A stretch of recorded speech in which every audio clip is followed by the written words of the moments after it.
আকাশবাণী আগরতলা। স্থানীয় সংবাদ পড়ছি চন্দন লেখাপাল। এখনকার বিশেষ বিশেষ খবর হলো, মুখ্যমন্ত্রী অধ্যাপক ডক্টর মানিক সাহা বলেছেন, স্বচ্ছ নিয়োগ নীতির মাধ্যমে সরকারি চাকরি প্রদান করা বর্তমান সরকারের অন্যতম প্রধান লক্ষ্য। কেন্দ্রীয় সরকার জিকা ভাইরাস নিয়ে রাজ্যগুলিকে সতর্ক করে দিয়েছে। প্রধানমন্ত্রী নরেন্দ্র মোদী পুনরায় উল্লেখ করেছেন যে সরকার মণিপুরের পরিস্থিতি স্বাভাবিক করার জন্য ক্রমাগত প্রচেষ্টা চালিয়ে যাচ্ছে।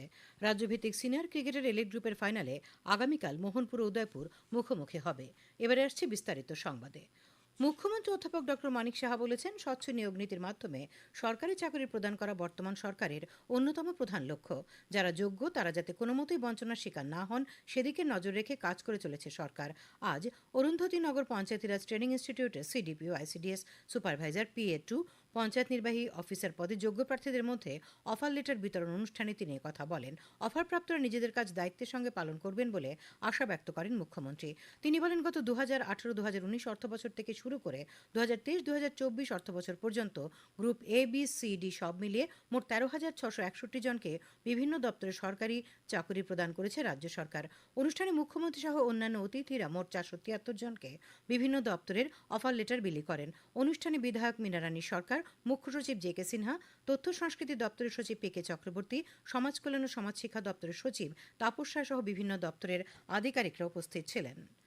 কেন্দ্রীয় সরকার জিকা ভাইরাস নিয়ে রাজ্যগুলিকে সতর্ক করেছে। ইতিমধ্যে কেন্দ্রীয় স্বাস্থ্য মন্ত্রকের পক্ষ থেকে রাজ্য ও কেন্দ্রশাসিত অঞ্চলের সমস্ত হাসপাতাল ও স্বাস্থ্যকেন্দ্রগুলিকে নির্দেশিকা দেওয়া হয়েছে। মহারাষ্ট্রে এই ভাইরাসের সন্ধান পাওয়ার পর থেকেই এই নিয়ে সতর্ক করা হয়েছে।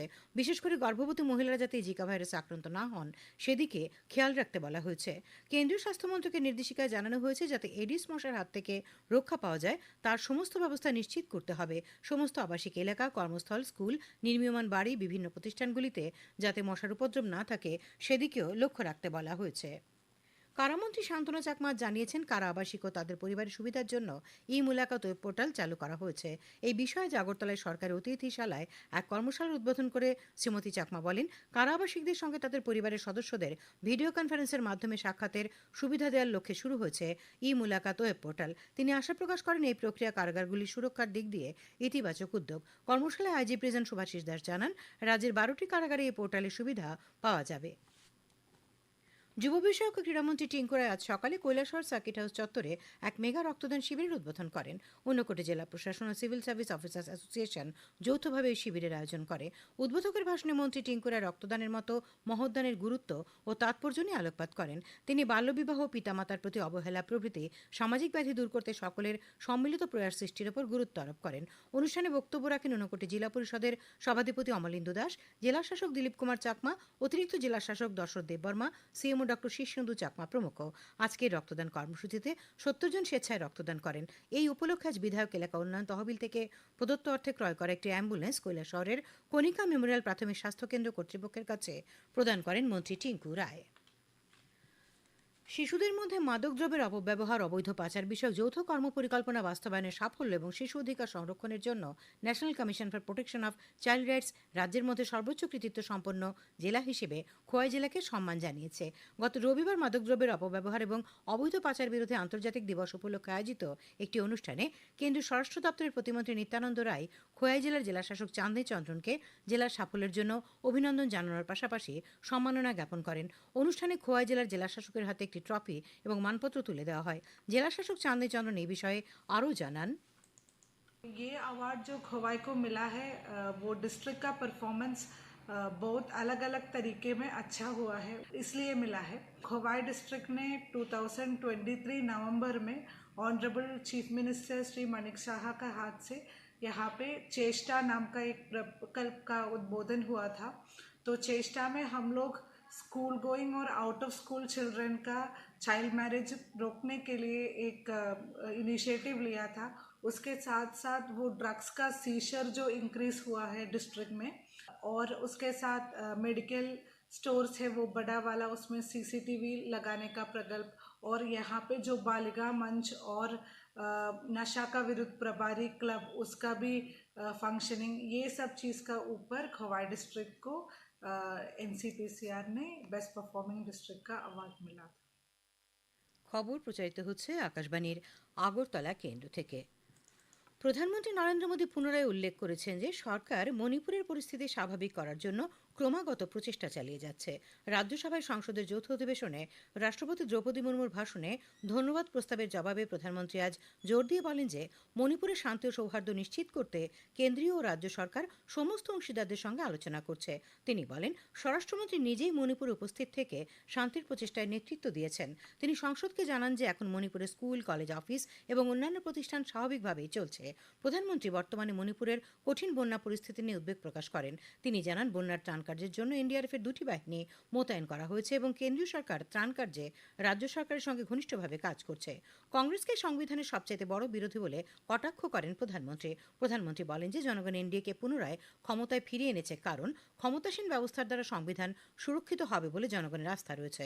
প্রধানমন্ত্রীর বক্তব্যের সময় কংগ্রেস, ডিএমকে, টিএমসি, আম আদমি পার্টি, আরজেডি, বাম এবং অন্যান্য বিরোধী দলগুলি হট্টগোল সৃষ্টি করে। চেয়ারম্যান জগদীপ ধনকর তাদের আসনে ফিরে যেতে বলেন। পরে বিরোধী দলগুলি সভাকক্ষ ছেড়ে বেরিয়ে যায়। এর আগে আজ সকালে সভায় রাষ্ট্রপতির ভাষণের ধন্যবাদ প্রস্তাবের উপর আবার আলোচনা শুরু হলে ইউপিপিএল এর রাঙ্গোয়া নার্জারি বলেন, প্রধানমন্ত্রী নরেন্দ্র মোদীর অ্যাক্ট ইস্ট পলিসির কারণে উত্তর পূর্বাঞ্চলের উন্নতি হয়েছে। তিনি বলেন, এই অঞ্চলে শান্তি ফিরে এসেছে এবং বেশ কয়েকটি জঙ্গি গোষ্ঠী শান্তি চুক্তি করেছে। গতকাল উত্তরপ্রদেশের হাতরাসে মর্মান্তিক ঘটনায় নিহতদের প্রতি শ্রদ্ধা নিবেদন করেন রাজ্যসভার সদস্যরা। বিরোধী দলনেতা মল্লিকার্জুন খার্গে পরামর্শ দেন যে এই ধরনের ঘটনা বন্ধ করতে আইন করা উচিত। তিনি কেন্দ্রীয় স্বরাষ্ট্রমন্ত্রীকে হাতরাসের ঘটনা নিয়ে বিবৃতি দেবার দাবি জানান। এদিকে রাষ্ট্রপতির অভিভাষণের পর আজ প্রধানমন্ত্রী নরেন্দ্র মোদী ধন্যবাদসূচক বক্তব্য রাখার পর চেয়ারম্যান জগদীপ ধনকর অধিবেশন অনির্দিষ্টকালের জন্য মুলতবি ঘোষণা করেন। খয়েরপুরের মেখলিপাড়া গ্রাম পঞ্চায়েতের অন্তর্গত ধর্মটিলায় গতকাল রাতে মাটির ঘর ভেঙে পড়ে প্রাণেশ তাঁতি এবং তার স্ত্রী ঝুমা তাঁতির মর্মান্তিক মৃত্যু হয়েছে। গুরুতর আহত অবস্থায় জিবি হাসপাতালে চিকিৎসাধীন তাদের 3 মাসের শিশু সন্তান। তাদের অপর নাবালিকা সন্তানকে প্রাথমিক চিকিৎসার পর হাসপাতাল থেকে ছেড়ে দেওয়া হয়েছে। মৃতের ছোট ভাই জানান, রাত 12:30 নাগাদ গতকাল অতি ভারী বৃষ্টির সময় তাদের মাটির ঘর ভেঙে পড়ে। মুখ্যমন্ত্রী অধ্যাপক ডক্টর মানিক শাহী ঘটনায় গভীর শোক প্রকাশ করেছেন। তিনি আহত শিশুর দ্রুত আরোগ্য কামনা করেছেন। বিধায়ক রতন চক্রবর্তী এই ঘটনায় গভীর শোক ব্যক্ত করেছেন। পশ্চিম ত্রিপুরা জেলার জেলাশাসক ডক্টর বিশাল কুমার জিরানিয়া মহকুমা শাসক আজ মেখলিবাড়াতে যান। জেলা শাসক জানান, প্রশাসনের পক্ষ থেকে পরিবারটিকে সব ধরনের সহায়তা প্রদান করা হবে। সিআইটিউর রাজ্য সম্পাদক মণ্ডলী, জিরানিয়া মহকুমা কমিটি, ত্রিপুরা টি ওয়ার্কার্স ইউনিয়নের পক্ষ থেকেও এই ঘটনায় গভীর শোক ব্যক্ত করা হয়েছে। পরিবহন মন্ত্রী সুশান্ত চৌধুরী কেন্দ্রীয় বন্দর জাহাজ ও নৌ চলাচল মন্ত্রী সর্বানন্দ সোনোয়ালের কাছে লেখা চিঠিতে সোনামুড়া ও বাংলাদেশের দাউদকান্দি পর্যন্ত গোমতী মেঘনা নদীতে নৌ চলাচল শুরু করার জন্য দ্রুত কিছু পদক্ষেপ গ্রহণের অনুরোধ জানিয়েছেন। মন্ত্রী শ্রী চৌধুরী ভারত বাংলাদেশ নৌ চলাচলের প্রোটোকল রুট অনুযায়ী গোমতী ও বাংলাদেশের দাউদকান্দি পর্যন্ত নদীতে দ্রুত নাব্যতা বৃদ্ধির জন্য ব্যবস্থা গ্রহণের অনুরোধ জানান। তাছাড়া সোনামুড়া থেকে 40 কিলোমিটার দূরবর্তী উদয়পুর পর্যন্ত নৌবন্দর সম্প্রসারণের অনুরোধ জানান তিনি। পর্যটন শিল্পের প্রসারে এই রুটে জলযানের বন্দোবস্ত করার অনুরোধ করেন মন্ত্রী। তাছাড়া এই রুটটিকে বাংলাদেশের আশুগঞ্জ, মংলা ও চট্টগ্রাম বন্দরের সঙ্গে যুক্ত করা এবং পরবর্তী সময়ে ভারতের ব্রহ্মপুত্র, বরাক ও গঙ্গা নদীর সঙ্গে কলকাতা হয়ে হলদিয়া বন্দর এবং মায়ানমারের কালাদানের সিথওয়ে বন্দরের সঙ্গে সংযোগ স্থাপনের উপর গুরুত্ব দেন পরিবহন মন্ত্রী। পর্যটন শিল্পের প্রসারে ডম্বুল লেকে নৌযান বা 6 জনের ক্রুজ চলাচলের বন্দোবস্ত করার অনুরোধ জানিয়েছেন পরিবহন মন্ত্রী। কঠোর নিরাপত্তার মধ্য দিয়ে বার্ষিক অমরনাথ যাত্রা সুষ্ঠুভাবে চলেছে। আজ অমরনাথ যাত্রার 5ম দিনে বিপুল সংখ্যক পুণ্যার্থী পবিত্র গুহা দর্শন করেছেন। তীর্থযাত্রীদের যাতে কোনো রকম সমস্যা না হয় তাই সব ধরনের পরিষেবা পৌঁছে দিতে প্রশাসন তৎপর রয়েছে। যাত্রাপথে মোতায়েন রয়েছে বিপুল সংখ্যক নিরাপত্তা বাহিনী। বিজেপি খোয়াই ও কল্যাণপুর মণ্ডলের উদ্যোগে আজ মতদাতা অভিনন্দন যাত্রা অনুষ্ঠিত হয়। খোয়াই নতুন টাউন হল এবং কল্যাণপুর লোটাস কমিউনিটি হলে অনুষ্ঠিত কর্মসূচিতে উপস্থিত ছিলেন বিদেশি প্রদেশ সভাপতি রাজীব ভট্টাচার্য, কল্যাণপুরের বিধায়ক পিনাকি দাস চৌধুরী, খোয়াই মণ্ডল সভাপতি সুব্রত মজুমদার, পুর পরিষদের চেয়ারপারসন দেবাশিস নাথ শর্মা প্রমুখ। ক্রিকেট। রাজ্যভিত্তিক সিনিয়র ক্রিকেটের এলিট গ্রুপের ফাইনালে আগামীকাল মোহনপুর ও উদয়পুর মুখোমুখি হবে। ধর্মনগরের কলেজ স্টেডিয়ামে ফাইনাল খেলা হবে। আজ একই মাঠে আসরের দ্বিতীয় সেমিফাইনাল অনুষ্ঠিত হয়। এতে উদয়পুর 73 রানে সদরকে পরাজিত করে। ঘরোয়া তৃতীয় ডিভিশন লিগ ফুটবল প্রতিযোগিতার 2টি খেলায় স্বামী বিবেকানন্দ ক্লাব ও জম্পু জেলা প্লে সেন্টার জয়লাভ করেছে। উমাকান্ত মিনি স্টেডিয়ামে অনুষ্ঠিত খেলায় স্বামী বিবেকানন্দ ক্লাব 1-0 গোলে কদমতলী যুব সংস্থাকে হারিয়ে দেয়। একই মাঠে অপর খেলায় জম্পু জেলা প্লে সেন্টার 4-2 গোলে সিমনা তমাকারী ফুটবল ক্লাবকে হারিয়ে দেয়। আগামীকাল আকাশ সাধারণত মেঘাচ্ছন্ন থাকবে। 2-1 জায়গায় বজ্রবিদ্যুৎ সহ হালকা থেকে মাঝারি পর্যায়ে বৃষ্টির সম্ভাবনা রয়েছে। আগামীকাল তাপমাত্রা সর্বোচ্চ 30 ডিগ্রি সেলসিয়াস এবং সর্বনিম্ন 26 ডিগ্রি সেলসিয়াসের কাছাকাছি থাকবে। আজ দিনের সর্বোচ্চ তাপমাত্রা ছিল 31 ডিগ্রি সেলসিয়াস এবং সর্বনিম্ন 25.6 ডিগ্রি সেলসিয়াস। আজ সকাল 8:30 থেকে সন্ধ্যে 5:30 পর্যন্ত বৃষ্টি হয়েছে 3.1 মিলিমিটার। শেষ করার আগে খবরের বিশেষ বিশেষ অংশগুলি আরেকবার। মুখ্যমন্ত্রী অধ্যাপক ডক্টর মানিক সাহা বলেছেন, স্বচ্ছ নিয়োগ নীতির মাধ্যমে সরকারি চাকরি প্রদান করা বর্তমান সরকারের অন্যতম প্রধান প্রধান লক্ষ্য। কেন্দ্রীয় সরকার জিকা ভাইরাস নিয়ে রাজ্যগুলিকে সতর্ক করেছে। প্রধানমন্ত্রী নরেন্দ্র মোদী উল্লেখ করেছেন যে সরকার মণিপুরের পরিস্থিতি স্বাভাবিক রাখতে প্রচেষ্টা চালিয়ে যাচ্ছে। রাজ্যভিত্তিক সিনিয়র ক্রিকেটের এলিট গ্রুপের ফাইনালে আগামীকাল মোহনপুর ও উদয়পুর মুখোমুখি হবে। স্থানীয় সংবাদ আজকের মতো এখানেই শেষ হলো।